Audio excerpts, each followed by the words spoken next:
She tore up my cornfield to build a parking lot for wine tastings and bridge nights. But she forgot one small but crucial detail. I never told anyone, not even the neighbors, that my land was leased to Homeland Security. That morning, I was in the kitchen, brewing a pot of strong coffee, when I heard the mechanical grind of heavy equipment outside. I figured it was just another tractor until I looked out the window and my stomach dropped. A bright yellow bulldozer was chewing straight through my field, flattening corn stalks like they were blades of grass. And behind it stood Clarissa Hensley, arms folded, smug and confident in her tailored khakis. The self-appointed queen of the HOA, Clarissa ran the neighborhood like a personal kingdom. This was the same woman who fined me $200 for having a mailbox with chipped paint. Only now she'd gone too far. I bolted outside, my boots half-laced and heart hammering in my chest. Clarissa didn't flinch when she saw me. She even smiled as if I should be thanking her for the destruction. I shouted over the bulldozer's roar, demanding to know what she thought she was doing. In response, she waved a rolled-up permit like a victory flag. The HOA voted unanimously to repurpose this unused land for the community's benefit, she shouted back. You're on my land, not HOA property, I snapped. She laughed like it was the best joke she'd ever heard. I pointed to the clear no trespassing signs.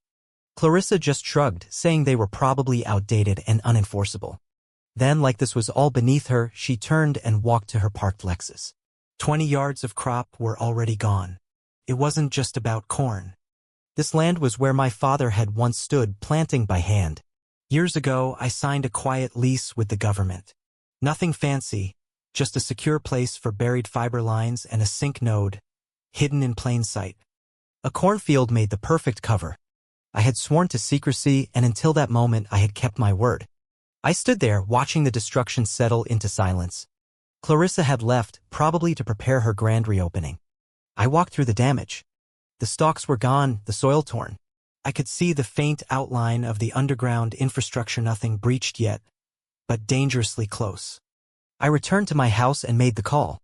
They're digging here, I said after giving my clearance code. Less than an hour later, 2 black SUVs pulled up. No sirens.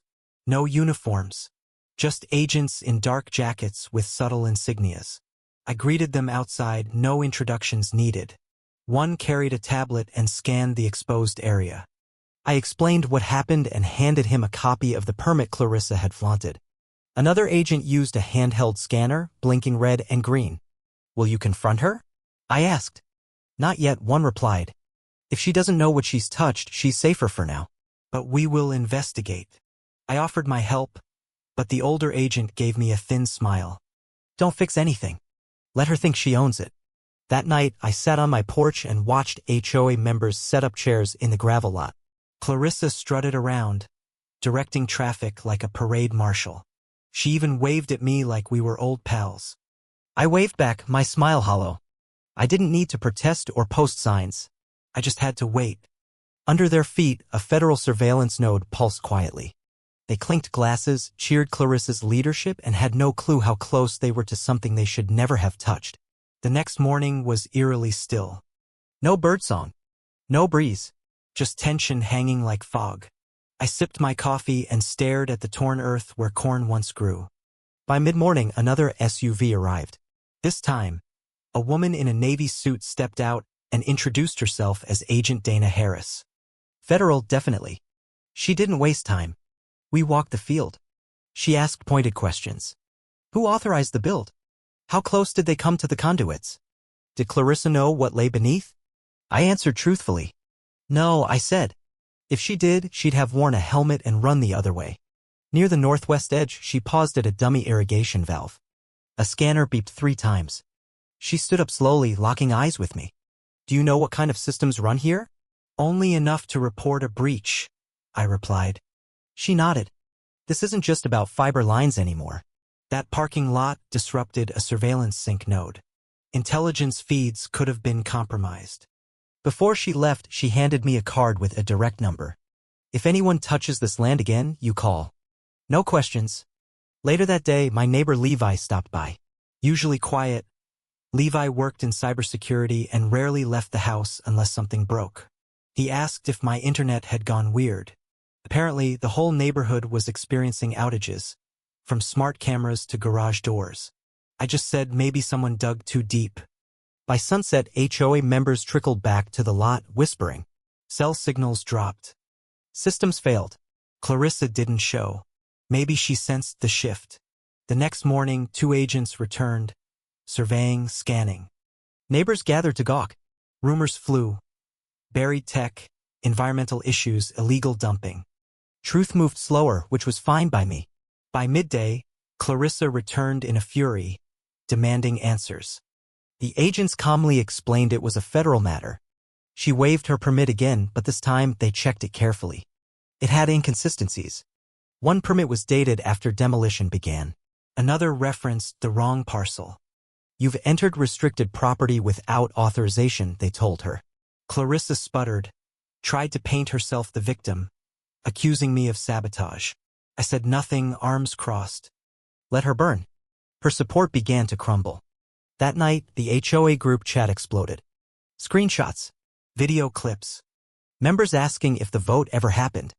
It hadn't. Clarissa forged consensus. She tried to spin it as an emergency decision.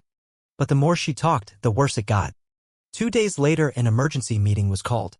I attended, which I rarely do. I wore my oldest flannel and sat in the back. Clarissa tried to speak, but Barbara Monroe, one of the original board members, stood up holding a printout. Why doesn't this date match the timeline? She asked. Clarissa stammered. Another member asked who authorized the bulldozer. She claimed consensus. Levi pulled out his phone and showed the Amela unilateral decision from her personal account. The room went cold. Then Barbara plugged in a flash drive. Security footage played. Clarissa in my field, giving a thumbs up to the operator as he tore through the corn. Clear, damning. A vote was called. Clarissa was suspended, effective immediately. She didn't fight. She just sat, pale and stunned. That evening, several neighbors apologized. For not listening, for assuming, for not asking questions. I nodded, keeping it brief. This wasn't revenge. It was restoration. Truth. The agents were still watching. Neighbors were turning. Clarissa was unraveling. The neighborhood, once her stronghold, now ignored her. Her authority had cracked like old paint. I kept digging, not just in the field, but in records. I found previous complaints about Clarissa. One man, Harold Tripp, had lost land under similar circumstances. Zoning changed mysteriously. He moved away. I found forged signatures, altered permits, sealed warnings. This wasn't new. This was pattern. I documented everything. Sent it to Agent Harris. She replied, "We'll take it from here." The next day, federal tape sealed the lot. Clarissa vanished from the clubhouse. Her name removed from HOA minutes. Red flags everywhere. The HOA panicked. Insurance didn't cover federal breach. Clarissa showed up at my door with a gift basket and a forced smile. I didn't let her in. She offered a private deal, hinted at bribes. I recorded the whole thing and sent it to Harris. Days later, the lot was declared restricted, upgraded by Homeland. A new lease was offered with higher compensation. I signed. Quietly, repairs began. Then came the apology tour. Dave and others brought lemonade and chairs, thanking me for my restraint. Clarissa was permanently removed. Her offer of a bribe, now part of a federal report. She had tried to pave over my field. In doing so, she made it priceless. News crews arrived, speculating wildly. I didn't comment. I let the field speak for itself.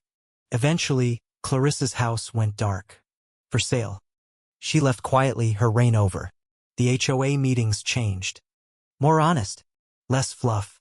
I was no longer the weird man with the corn. I was the man who stood his ground. It wasn't about revenge. It was about holding the line. Some storms wear themselves out. And when they do, all that matters is who's still standing in the dirt, boots firm, ready for the next season. And I was still standing.